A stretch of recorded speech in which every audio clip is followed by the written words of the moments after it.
PLC या automation industry में जब हम इंटर करते हैं तो हमें मिलता है बहुत सारे कम्युनिकेशन प्रोटोकॉल, जिसमें से एक है मोडबस कम्युनिकेशन प्रोटोकॉल। जैसे सीमेंस में है, सीमेंस में प्रोफिबस चलता है। अलग अलग कुछ अलग अलग कंपनियों ने अलग अलग प्रोटोकॉल बना रखा है। ओपीसी है, मोडबस है, प्रोफिबस है, ये सब अलग अलग प्रोटोकॉल है। लेकिन जिसमें से एक जो है मोडबस प्रोटोकॉल है, जो सबसे पुराना है और सबसे बेटर काम करता है। मोडबस ज़्यादा फेमिलियर है, लोग ज़्यादा मोडबस का ही यूज करते हैं। सब में मोडबस आपको मिल जाएगा।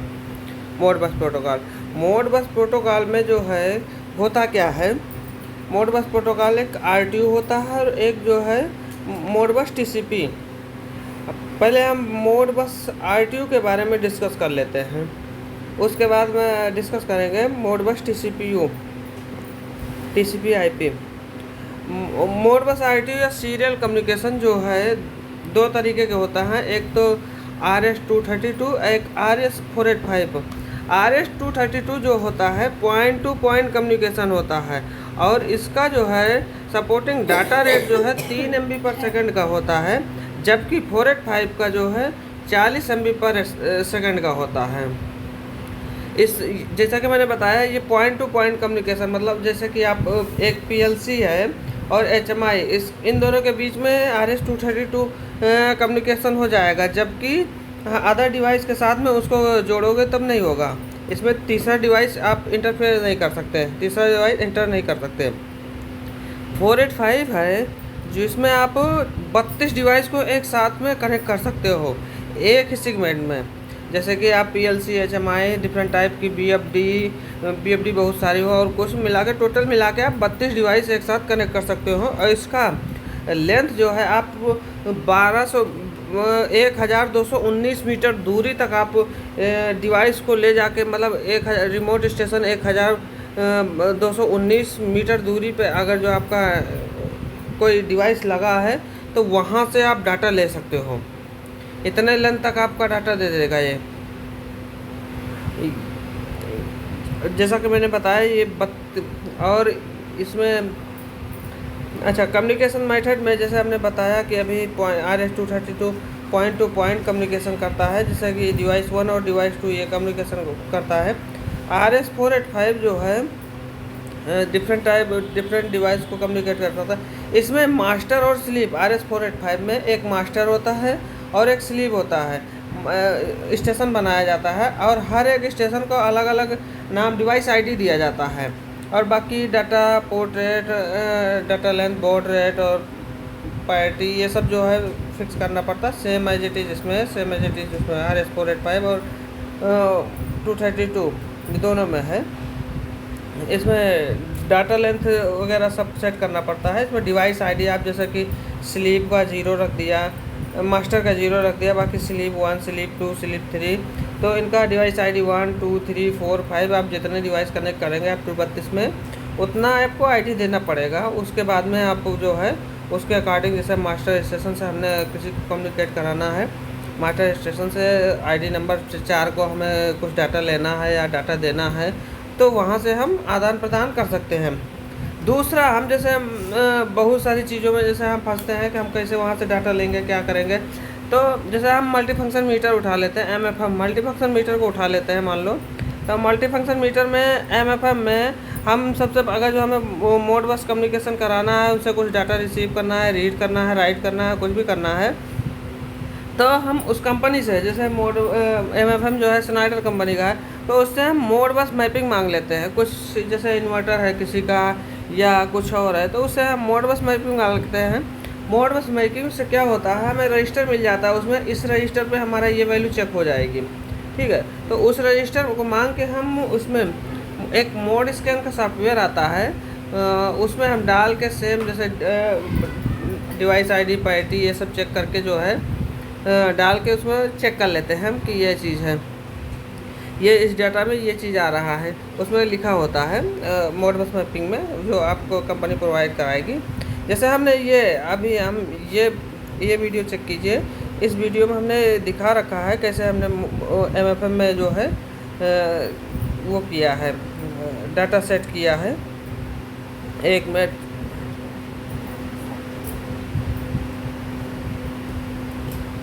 ये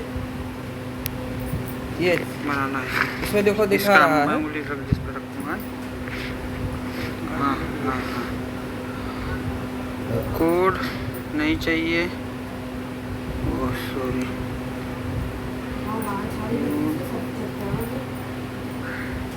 थ्री पोल 4 वायर। इसको हम थोड़ा सा और बड़ा कर लेते हैं। CT 123 है, एक 300 एम्पियर का है DG1 में, 300/5 का, क्लास 5 है। ये CT हमने दिखा रखा है, फ्रीक्वेंसी 50 है। ये है CT किस रेशियो का लगा हुआ है। 1 2 3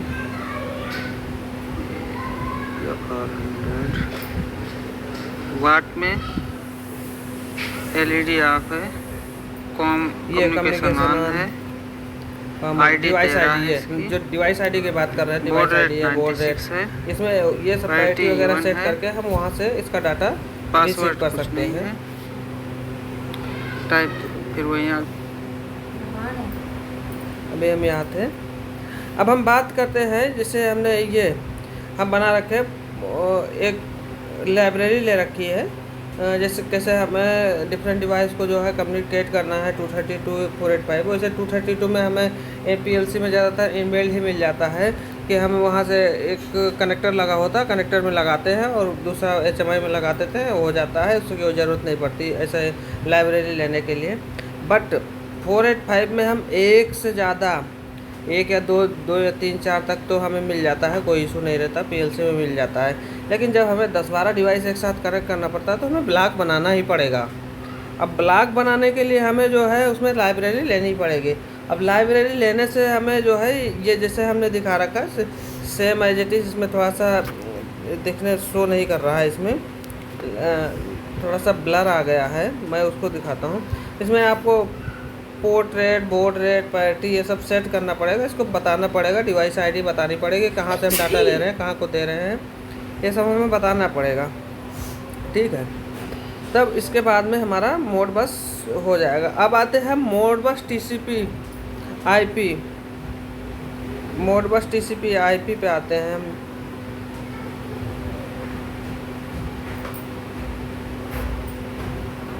इसका नाम गलत हो गया है, मोड बस TCP IP रहेगा ये, सॉरी।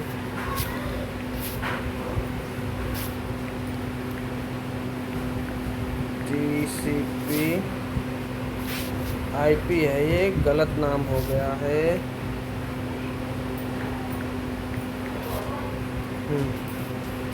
मोड बस TCP IP आप जैसे घरों में इंटरनेट चलाते हैं, ये DHCP मोड पे रहता है, अपने आप जो है IP जनरेट करता रहता है, IP करता रहता है। जो इनका वाइड एक IP लिए रहते हैं, IP के द्वारा ये जो है अपना वो करते हैं। एक लोकल IP होती है, एक ग्लोबल IP होती है। IP 2 तरीके की होती है, जिसमें से जो हम लोकल IP होती है वो एक लोकल एरिया में सर्कुलेट होती रहती है। मोड बस TCP आप समझना थोड़ा सा, ये लोकल एरिया में जैसे हम PLC, HMI और लैपटॉप को अपने कनेक्ट करते हैं तो हम एक IP सेट करते हैं 192.168.1.0, 1.1, 1.3 ऐसे सेट कर देते हैं। जैसे हमने PLC को जो है 11 दे दिया, 192.168.1.11 दे दिया, फिर हम HMI को 12 दे देंगे, 192.168.1.12, और फिर हमारा लैपटॉप PC जो हमारा PC रहेगा, लैपटॉप रहेगा जो वहाँ पे, उसको 13 दे देंगे। कोई अदर डिवाइस लगा है, जैसे और कुछ डिवाइस और ऐड ऑन करते हैं तो उसको इसी के सीरीज में आगे बढ़ाते जाते हैं, तो ये हमारा लोकल IP हो गया। अच्छा, इन लोकल IP को जो है हम उसमें क्रोम में डाल के लोकल IP को हम चेक भी कर सकते हैं। अगर जो हमारा लोकल एरिया नेटवर्क इंटरनेट से कनेक्ट है, वाईफाई से कनेक्ट है, तो उससे कई बार आपने देखा भी होगा कि वाईफाई उसमें PLC में कनेक्ट कर देते हैं, कहीं भी बैठ के ऐसे प्रोग्रामिंग वगैरह करते रहते हैं।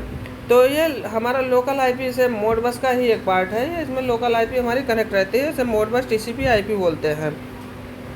मोडबस टीसीपी आईपी में जो है हम 247 डिवाइस एक साथ कनेक्ट कर सकते हैं।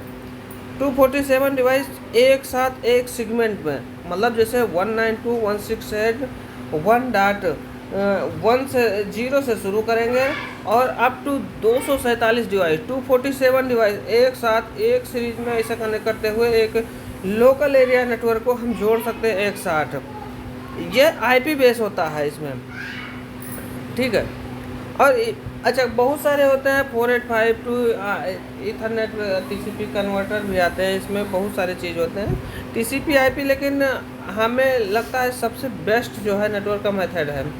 और इसमें जो है 8 वायर के यूज करते हैं, RS TX ये सब मिला के, जबकि RS-232 में केवल 2 वायर यूज होते हैं, ए प्लस ए माइनस। 2 वायर आप बहुत सी जगह पे देखे होंगे और दोनों वायर एक लूप में एक सीरीज में चलती हुई चली जाती है, जैसा कि मैंने ये फोटो में दिखा रखा है। ये इसमें RS-45 यहाँ से निकला, वहाँ से निकला, एक साथ कनेक्ट, एक वायर लच्छा बनता हुआ चला जाता है। जबकि जो है इसके लिए एक अलग से एक हब से एक नेटवर्क आता रहता है, इसके लिए अलग से एक आपको ईथरनेट पोर्ट लगाना पड़ता है इसमें, जबकि ईथरनेट पोर्ट लगाने की ज़रूरत नहीं है, आप वायर काटो उसमें लगाओ। लेकिन बेटर जो है communication method Modbus TCP IP ही है। दैट्स ओके, आज के लिए इतना ही।